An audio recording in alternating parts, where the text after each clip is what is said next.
So here's a native that you could walk by 500 times most of the year, and it would be completely innocuous. You would not even notice it. This is Ilex verticillata, and this is Red Sprite.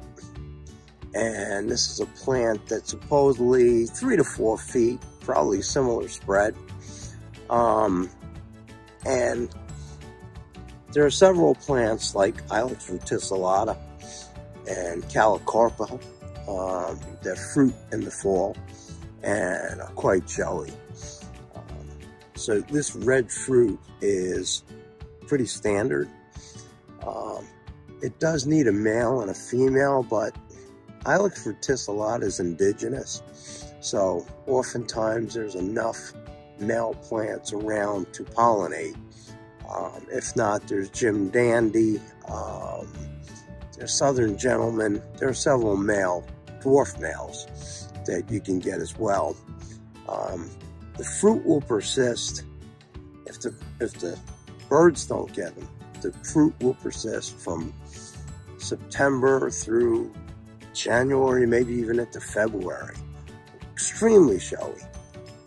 Yellow full color, wet site tolerant. As I said, it is a native, and small white flowers that really aren't very showy. Not a real, not a good deal of problems that affect this plant. So for a good pop of fall winter color, Ilex verticillata, the standard native plant, is probably 6 to 8, maybe even 8 to 10 feet.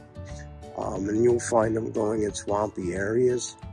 This one, as I said, is selected as a dwarf, and that's a cool little plant to give you a pop of color in the late fall, early winter. Ilex verticillata, Red Sprite.